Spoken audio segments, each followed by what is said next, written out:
도돌이 가족과 함께하는 말씀 묵상 시간입니다. 오늘도 주께서 말씀의 은혜로 우리 영혼을 강건케 해주시길 주님의 이름으로 축원을 드립니다. 오늘 함께 나누실 말씀은 누가복음 9장 18절에서 27절 말씀입니다. 우리는 세상을 눈으로 인식하고 또 보이는 것으로 세계를 받아들입니다. 근데 때로는 이 눈의 오류를 범하여 실제의 사물과 우리의 인식이 다르게 착각하는 경우가 생깁니다. 예를 들어 입체적 그림이 그렇죠. 눈으로 보면 실제적으로 아주 건물이 입체적으로 있는 것 같은데 막상 만져보면 그냥 평면에 그려진 그림입니다. 이것이 바로 원근법이라는 화법을 통하여 실제 사물이 이렇게 있는 것처럼 그림을 그리는 것이죠. 어찌 보면 이것은 하나의 속임수입니다. 그런데 영적인 일이 우리 가운데에 이러한 오류를 범할 수 있습니다.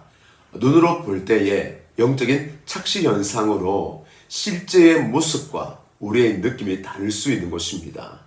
한 예로 예수님에 대한 착시 현상입니다. 이 당시 예수님을 경험한 사람들은 예수님을 세례 요한이다 라고 얘기하기도 하고 또 엘리야다, 선지자 중에 한 명이다 라고 인식을 하였습니다. 그것은 그들이 예수님에 대하여 착시 현상을 일으킨 것입니다. 예수님은 이것을 아시고 그 제자들에게 직설적으로 질문을 하십니다. 너희는 나를 누구라 하느냐? 여러분께서는 예수님을 누구라고 생각을 하십니까? 오늘 말씀을 통하여 나는 영적인 착시 현상으로 예수님을 올바로 보는 것에 대하여 오류를 범하고 있지 아니한지 살펴보시고 또한 오늘 말씀을 통하여 올바른 신앙의 본질 무엇인지 함께 찾아갈 수 있기를 주님의 이름으로 축원을 드립니다. 베드로는 이러한 착시 현상을 피하여 오늘 정확한 답, 예수님이 흡족해 하시는 답을 합니다. 바로 주는 하나님의 보내신 자입니다 라고 얘기를 하죠. 이 뜻은 바로 예수님은 구원자이시고 이스라엘의 참 왕 메시아입니다 라는 뜻입니다. 더 속뜻을 살펴보면 바로 예수님은 진리이며 생명이며 회복자이며 완전한 심판주 하나님이십니다 라는 의미를 가지고 있습니다. 여기에 우리의 오해가 있습니다. 우리는 흔히 예수님을 병을 고치시는 분, 그리고 회복을 시켜주시는 분, 귀신을 쫓아내시는 분, 진리를 가르치시는 분, 생명을 주시는 분이다라고 얘기를 생각을 합니다. 그런데 실상 그 선을 뛰어넘으신 분이 우리 예수님이십니다. 예수님은 생명과 진리를 가르치는 분이 아니라 생명과 진리이십니다. 그분은 그냥 회복자가 아니라 회복의 근원, 회복 그 자체이십니다. 구원도 마찬가지입니다. 구원을 주시는 분이 아니라 구원 그 자체이십니다. 이런 조금 낯설고 잘 이해가 되지 않죠. 조금 더 설명을 붙이면 예수님께서 이 병을 고치시고 귀신을 쫓아내신 것은 이건 그 행위의 중심이 있는 게 아니라 예수님이 누구이신가에 대하여 중심이 있습니다. 어두움은 빛을 비치면 어둠이 떠나가게 되어 있습니다. 예전에 저희 집에 바퀴벌레가 많은 적이 있었습니다. 그때 불을 탁 켜면 바퀴벌레들은 싹 흩어집니다. 어둠으로 피하는 거죠. 마치 예수님은 빛이시기에 어둠의 것들이 떠나가는 역사가 있는 것입니다. 예수님께서 고치셨다 해도 무방하지만 그러나 그 귀신이 떠나가고 병이 고쳐진 것은 예수님이 누구이신가에 대한 반증이요 증거가 되는 것입니다. 복음도 마찬가지입니다. 예수님은 복음을 가르쳐 주시는 분이 아니라 복음 그 자체이십니다. 예수님은 우리를 구원시키시지만 그러나 그분이 구원 그 자체이시기에 우리는 구원을 받는 것입니다. 그리하여 예수님과 우리가 잇대는 방법이 굉장히 다르죠.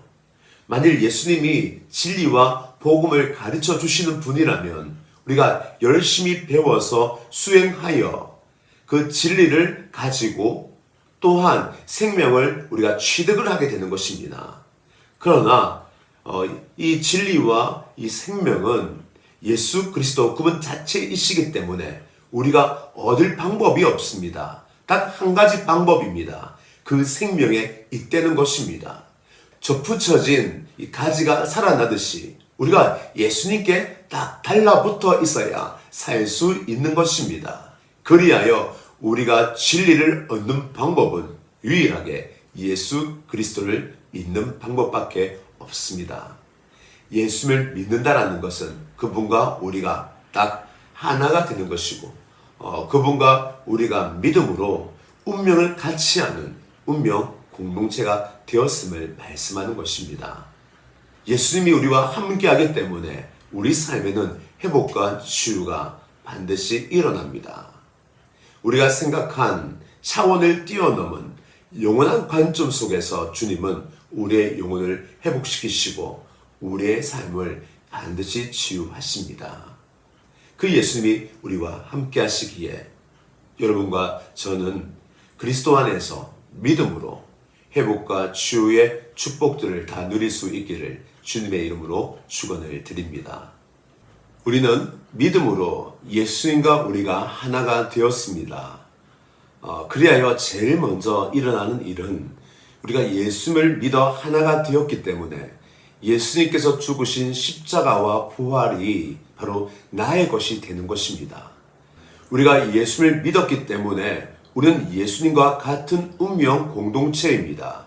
예수님이 십자가에 달려 죽으실 때에 우리는 믿음으로 예수님과 함께 십자가에 달려 죽은 것입니다. 그리고 예수님이 부활하셨습니다.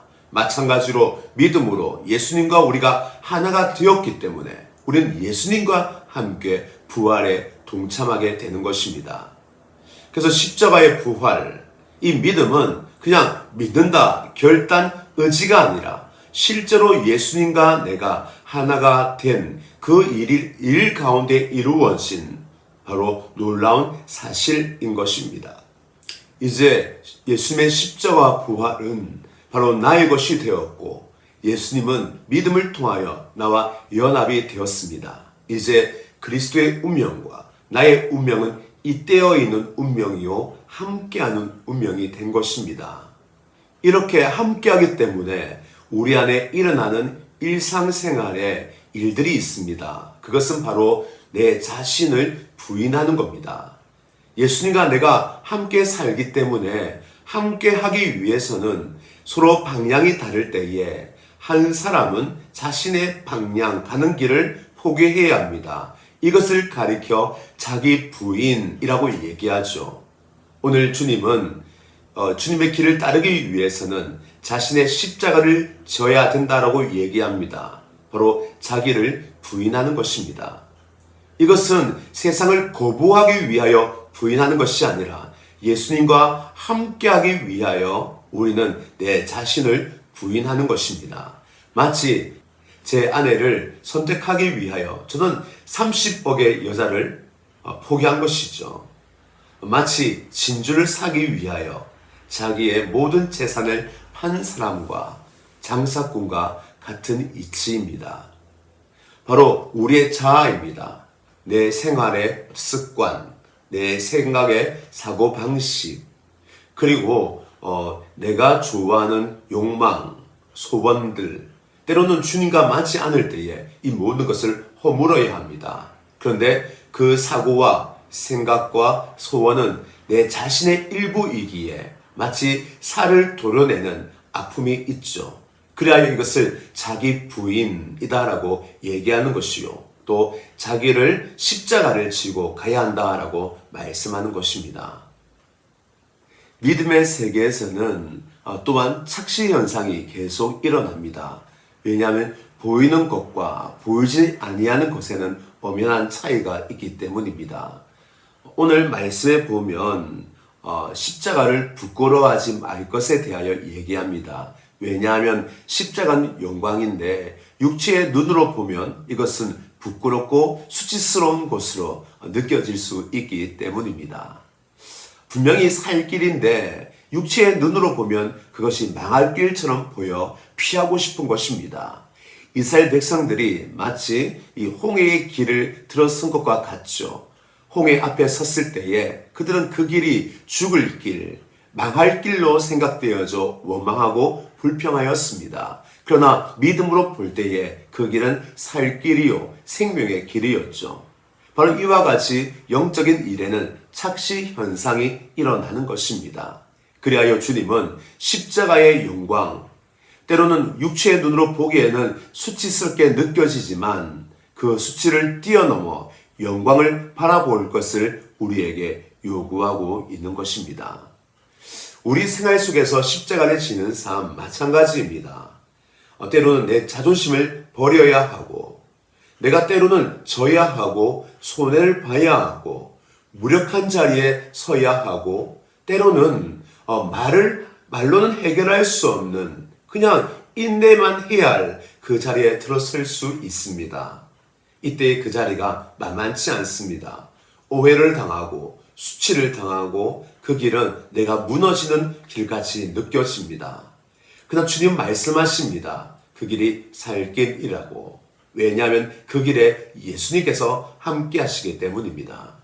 예수님은 생명 그 자체시요 진리이시요 자유이십니다. 환경이 문제가 아니라 지금 내가 예수님과 함께 하는가, 이것이 가장 중요한 우리 인생의 문제가 되는 것입니다. 십자가, 사실 수치스러운 것입니다. 그러나 그것이 영광스러운 이유는 그곳에 예수님이 계시기 때문입니다. 만일 우리 삶 속에 예수님이 원하시는 일이라면 그 자리가 눈에 보기에 수치스럽고 낮아지고 조금은 모욕스러운 자리라 할지라도 그곳을 잘 감내한다면 그곳에서 예수 그리스도의 영광을 나타내는 참 영광스러운 사람으로 주님 앞에 서게 될 것입니다. 오늘도 저와 여러분 삶 속에 예수님이 함께 하시길 주님의 이름으로 축원을 드립니다. 예수님이 함께 하신다면 그 길이 어떤 길이든 마땅히 내가 가야 할 길이요 그 길 끝은 영광이라는 사실을 믿음으로 받으셔서 오늘도 예수님을 믿음으로 예수님과 하나가 되어 살아가는 축복을 누리시길 주님의 이름으로 축원을 드립니다.